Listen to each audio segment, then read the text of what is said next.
Before we begin our story, please don't forget to like the video, subscribe for more, and drop a comment with your feedback on our stories. We'd love to hear your thoughts.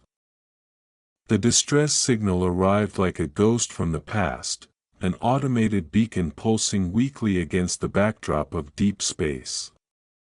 It originated from the Odyssey, a colony ship that had vanished over 6 centuries ago, presumed lost to the void. The signal was impossible, no ship could still be transmitting after so long. And yet, it was real. Commander Elias Vance of the Orion Initiative stood on the bridge of the Argus, his sharp features illuminated by the soft glow of the holographic display. His piercing blue eyes scanned the data streaming in from the signal. The Odyssey, a name etched in the annals of history as a symbol of humanity's early ambitions to colonize the stars. Its disappearance had been a mystery, a cautionary tale whispered in the halls of the Orion Initiative. Elias was a man of discipline, his military background evident in his rigid posture and clipped tone.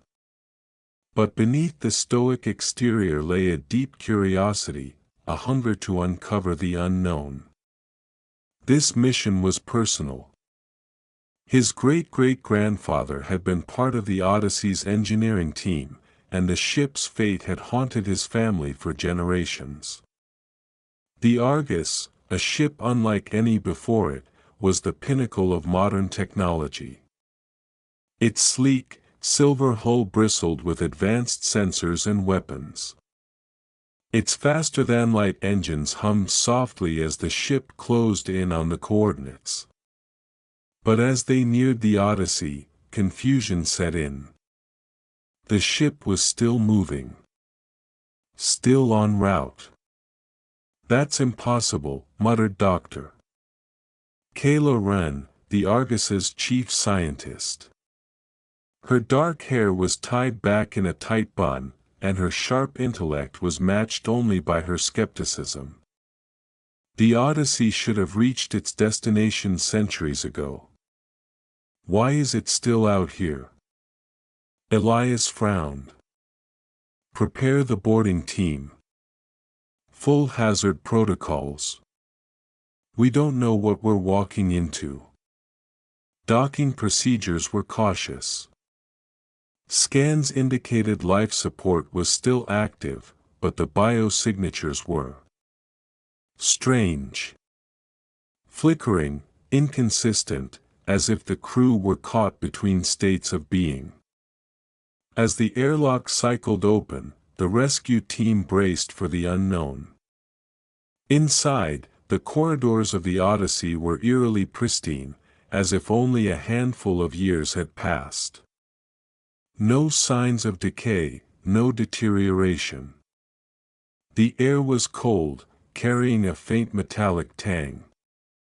And then, the first crew member appeared. Dr. Leora Mensa, chief science officer of the Odyssey, blinked at them in confusion. She was tall and graceful, her dark skin glowing under the ship's artificial light. Her eyes, however, held a distant, almost vacant quality. "You received our distress call quickly," she said, her voice calm but tinged with relief. Elias hesitated. "Dr. Mensa. Your ship left Earth 600 years ago." She laughed, a sound that echoed unnaturally in the empty corridor. "That's impossible. We've been in transit for 12 years at most." The truth unraveled like a nightmare. The Odyssey's experimental subliminal drive had malfunctioned, warping the passage of time inside the ship. To those aboard, only a handful of years had passed, while the universe outside had aged 6 centuries. But there was something more. Something wrong. The crew seemed off. Their eyes lingered too long, their movements were slightly delayed, as if sinking to an unseen rhythm. The ship's logs were corrupted, vital records missing. As Elias and his team delved deeper, they found a sealed sector, one not listed on any blueprints. Inside, they uncovered a mass of pulsating, organic growth fused with the ship's systems. The air shimmered with an unseen force. And then, the whispers began. "They are awake now," Mensa murmured, her voice layered with something else, something alien. Elias' blood ran cold. The Odyssey had not merely drifted through time. Something had found them in the void. And it had never let go. The more they investigated, the clearer it became: the crew of the Odyssey were no longer fully human. The strange time dilation had affected more than their perception. Something had changed them on a fundamental level. Medical scans revealed neural activity that pulsed in synchrony with an unknown signal emanating from deep within the ship's core. Further, the Odyssey's computer systems had been subtly altered, as if rewritten by an external force. When Elias confronted Dr. Mensa, she simply smiled. "You can hear them, can't you?" Elias realized, with dawning horror, that he could. A whisper, just at the edge of his mind. A presence, watching. Waiting. The sealed sector contained its heart, a churning, organic structure grown into the ship's drive core. It pulsed with an unnatural energy, tendrils of data and flesh entwined with metal. Elias made a decision. They could not allow the Odyssey to reach Earth.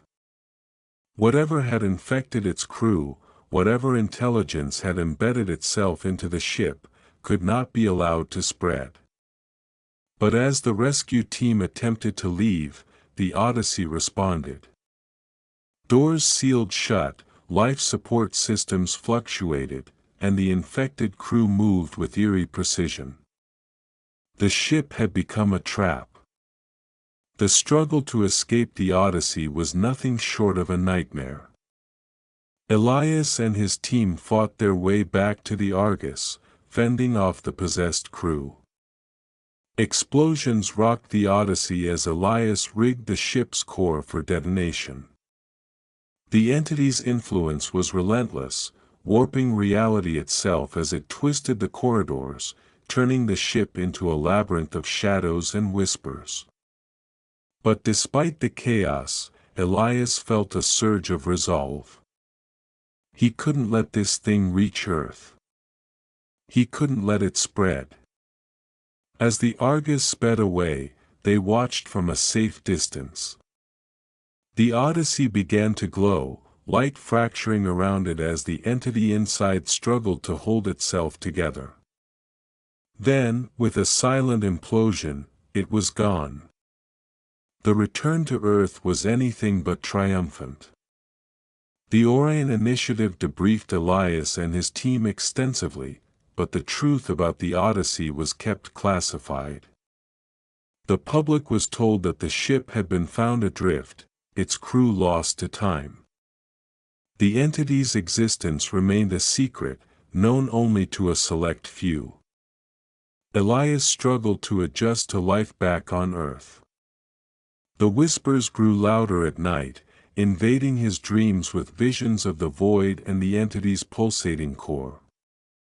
He began to notice subtle changes in himself, moments of disorientation, a heightened awareness of the spaces between sounds, as if he were tuning into a frequency no one else could hear. Dr. Kayla Wren, too, was affected. She became obsessed with the data they had collected from the Odyssey, spending long hours in the lab analyzing the corrupted logs and the strange organic growth. She discovered patterns in the data, fragments of a language or code that defied translation.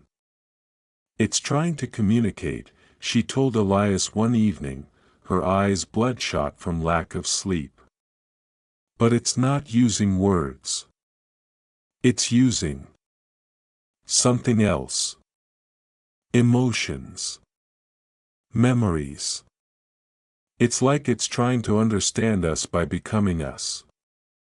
The whispers began to spread. Other members of the Argus crew reported similar experiences, vivid dreams, a sense of being watched, and an inexplicable connection to something vast and ancient. Then, the first incident occurred.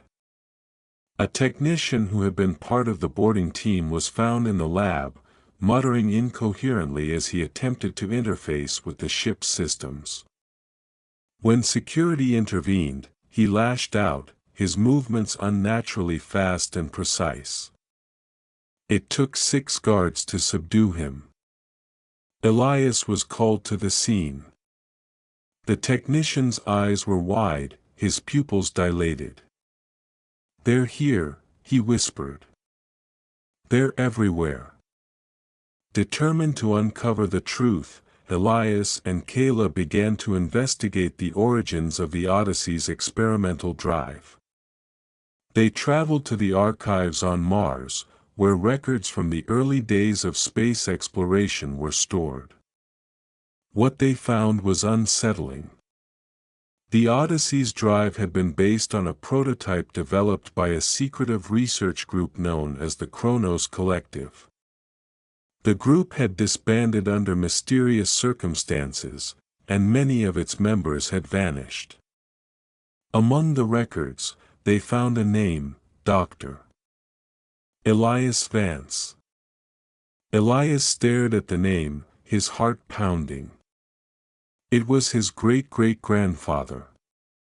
"He was part of this," Kayla said, her voice barely above a whisper. "He knew about the risks. He knew what could happen." The deeper they dug, the more they uncovered. The Kronos Collective had been experimenting with technologies that manipulated time and space, pushing the boundaries of what was possible. But their work had attracted the attention of something, an entity that existed outside of time, a being that fed on the energy of temporal distortions. Elias realized that the entity was not just a threat to Earth, it was a threat to all of existence. The very fabric of reality was at risk.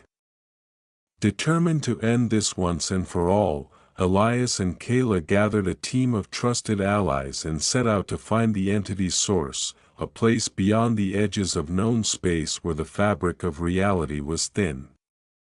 The journey was perilous, fraught with bizarre anomalies and temporal distortions. When they finally reached the rift, they found a massive, pulsating structure, a gateway to the entity's dimension.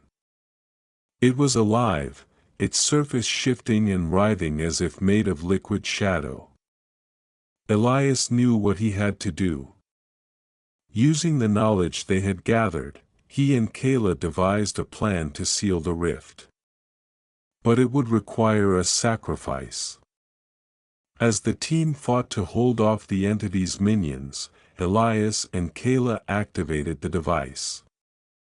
The rift began to collapse, the entity's screams echoing through the void.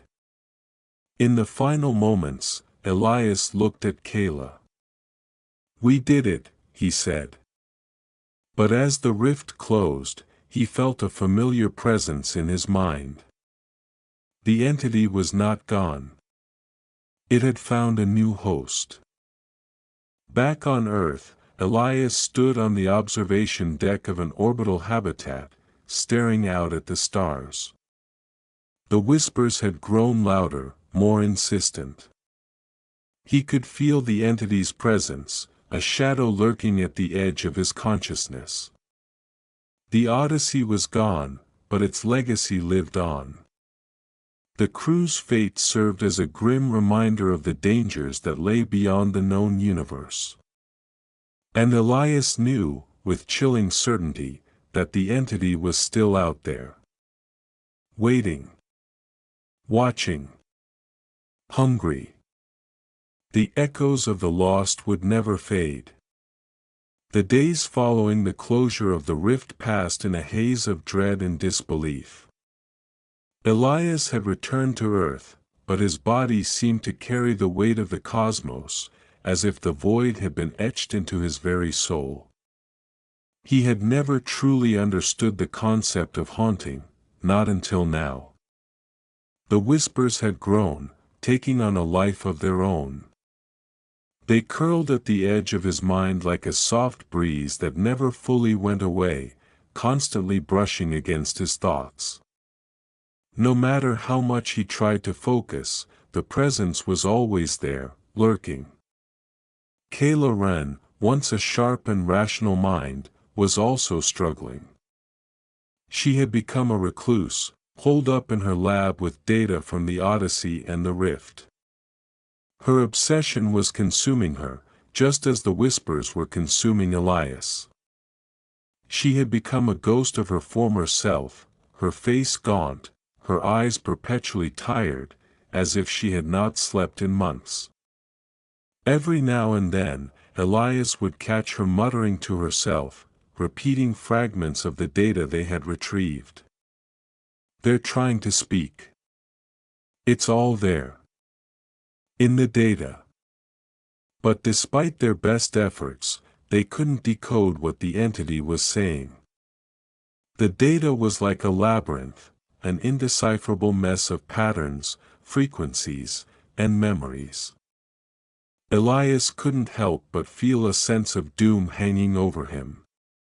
The entity was still there, but it was different now.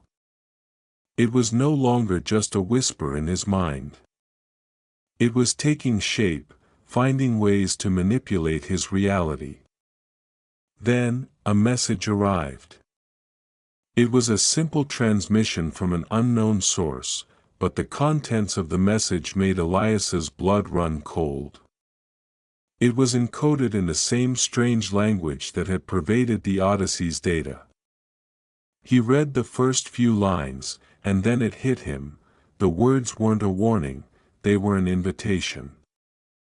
"We are waiting for you. Come back. Come see the door." The message was chilling, and it came from the very edges of space, the location of the rift. Elias was convinced that the entity had somehow escaped and was now calling them back. It was no longer confined to the Odyssey. It had spread. The team was assembled once more. It had taken months to find the remaining members of the Argus crew who hadn't fallen to the entity's influence. Elias had become their leader, the man who had faced the impossible and lived to tell the tale, or at least, that's what they had believed. In truth, Elias wasn't sure who he was anymore. The man who had once believed in discipline, in the clarity of purpose, had begun to question everything. The rift, the entity, and the fact that his great-great-grandfather had known about it, it all gnawed at him, like a puzzle with missing pieces. Kayla, ever the scientist, had reluctantly joined the team. She knew that her obsession with the entity was the only thing keeping her tethered to reality. But she had changed. The confidence she once had in her intellect had been replaced by a darker understanding of the universe. She knew now that they were playing with forces they didn't comprehend. The team launched in the Argus once again. This time, they were heading directly toward the location of the rift. The galaxy seemed to grow colder as they drew closer, the black void outside the ship taking on an oppressive weight. As they neared the coordinates, they found a disturbing sight. The rift was still there, but now, it was different. It had expanded, no longer a small tear in reality but a vast chasm, pulsating with an eerie light. And from within it, a shadow seemed to move, slowly, like a giant eye opening after an age of slumber. Elias felt a shiver run down his spine. The whispers were back, louder than before, vibrating through the very air around him. The crew was on edge, each one of them aware that this was no longer a rescue mission or an exploration of the unknown. It was a race against time. If the entity had truly spread, they were dealing with something that was beyond even the reach of science. Doctor. Mensa's voice came over the comms, breaking the silence. We're getting strange readings from the core. It's as if the rift is pulling us in. Elias's heart raced. The entity was aware of them. It knew they were coming, and it was preparing for something. The Argus came to a halt just outside the rift, its sensors overwhelmed by the sheer amount of energy being emitted from within. The crew gathered in the command center, staring at the swirling vortex on the holomap. The fabric of space itself seemed to shimmer and distort around the rift. Elias stood at the helm, staring at the rift. "Prepare the containment field," he ordered, his voice barely steady. "We need to stabilize the ship before we go any closer." Kayla, pale and quiet, stood by his side, her fingers twitching as she studied the data. "I don't know if we can stop it this time," she murmured. "We're dealing with something that exists outside of our understanding." The moment the containment field activated, the ship shuddered, as if an invisible hand were pushing against it. The entity was fighting back, trying to drag them into the rift, to absorb them into its dimension. Elias could feel it, the pressure building on his mind, the whispers getting louder and more insistent. But he wasn't going to let it win. "Elias," Kayla said sharply. "There's something else.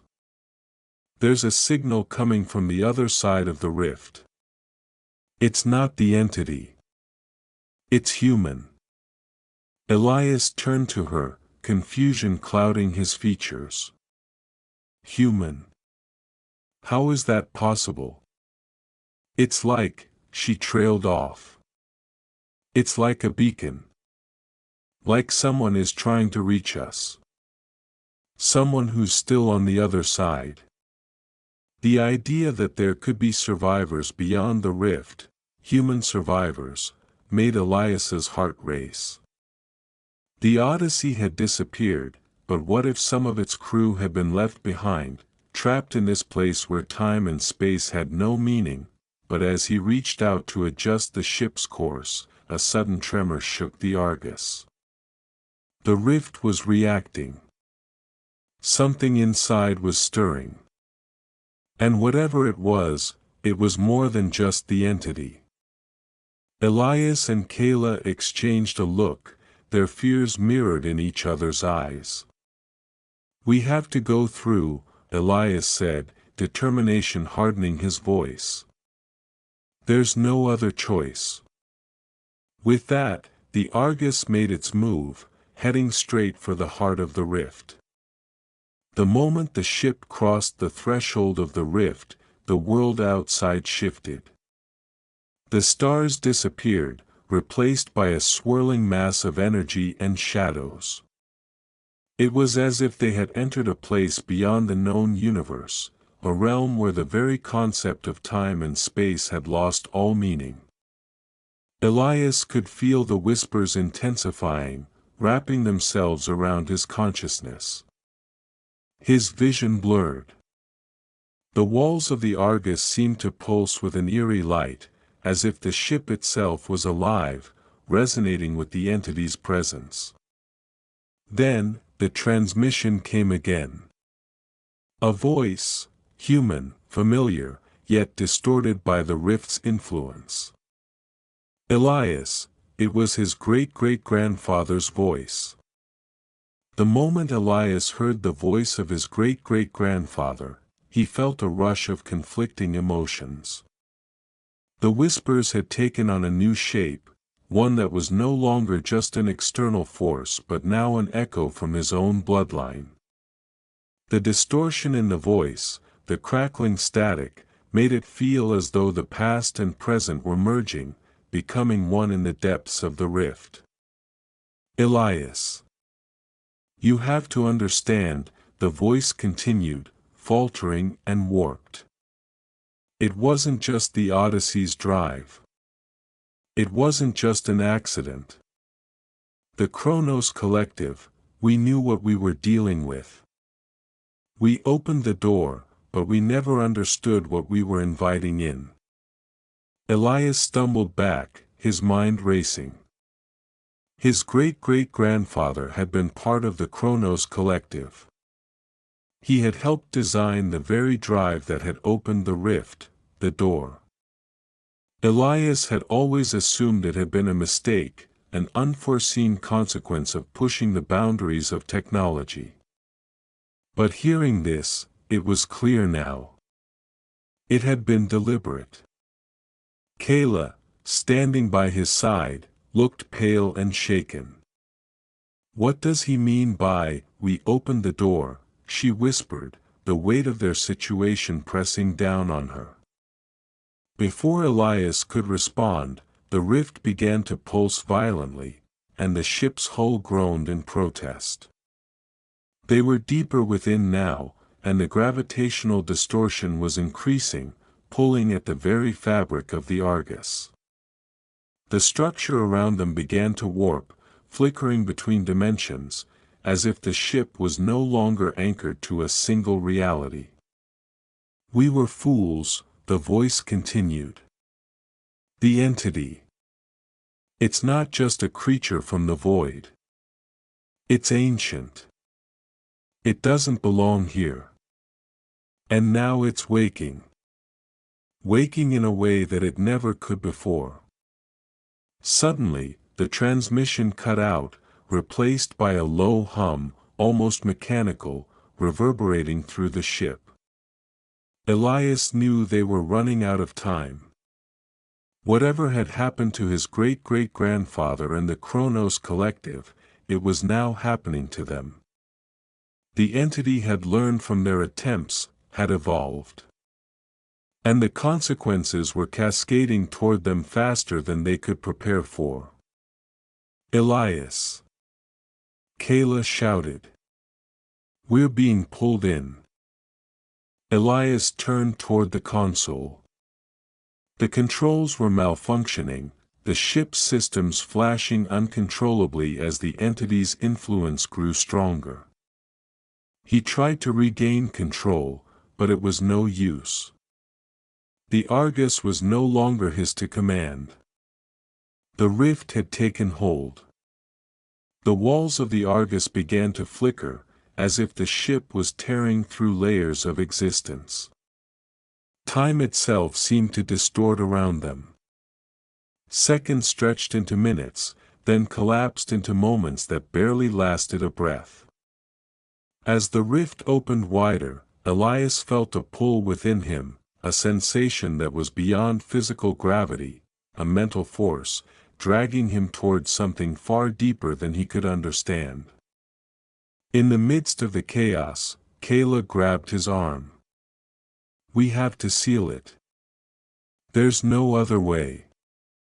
The entity, it's feeding off us, feeding off the ship. We can't let it escape to the universe." Elias nodded, his mind clearing in that instant. The plan hadn't changed. They had to destroy the rift, close the door before the entity spread. The technology to do so was buried deep within the Argus, an emergency protocol that could activate an interdimensional destabilizer. But there was one catch: it required manual input to trigger the device. Someone had to stay behind. Elias and Kayla shared a long, wordless look. She had already made up her mind. "I'll do it," she said, her voice firm, though her hands were shaking. "I have the codes. It's my responsibility too. You go. You lead them back." But Elias shook his head, determination rising within him. "No. I have to do this. This is my legacy. This is my family's burden to bear." Kayla tried to argue, but Elias had already activated the device. The countdown had begun. The entity, aware of what they were doing, began to scream through the walls of the ship. The whispers grew deafening, like 1,000 voices pleading, demanding, screaming to be freed. But it was too late. The energy buildup was too much. "Elias," Kayla's voice cracked. "If you don't come back, I will," Elias said, smiling faintly. "I will." The rift trembled, the ship shaking violently as the countdown hit its final seconds. Elias raced to the core chamber where the device was housed. The air was thick with the entity's influence. His mind was filled with images, visions of an alien world, of endless void stretching into infinity. He could feel the entity's intelligence pressing against him, trying to break him, to pull him into the same madness it had subjected the Odyssey's crew to. With trembling hands, Elias inserted the final key into the device. The countdown reached its last moment, and he closed his eyes, knowing what would come next. He thought of Kayla, of the crew, of Earth, the things he would never see again. As the device activated, a blinding light enveloped the entire ship. The rift began to shrink, its edges folding in on themselves as the entity screamed, its presence fading from the Argus. Elias felt himself pulled into the heart of the rift, the energy of the collapse surging around him like a tidal wave. Everything went silent.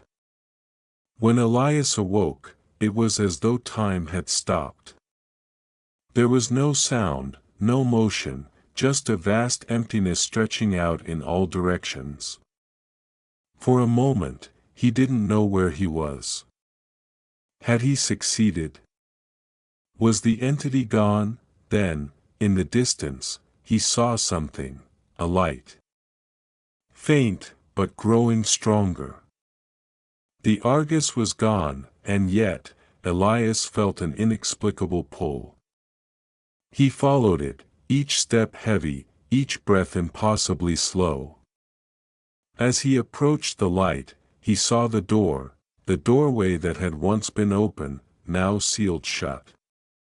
His family's legacy was over. The door was closed. He stepped through it and found himself standing on Earth again, under the clear blue sky, the wind in his face. The entity, the rift, the whispers, they were all gone. Or so it seemed. Elias closed his eyes, letting the reality of the moment sink in. He had sacrificed everything to close the door. And yet, a part of him knew, the rift was not the only door in the universe. There were others. Somewhere. And somewhere in the darkness, the entity still waited. But for now, the door was closed.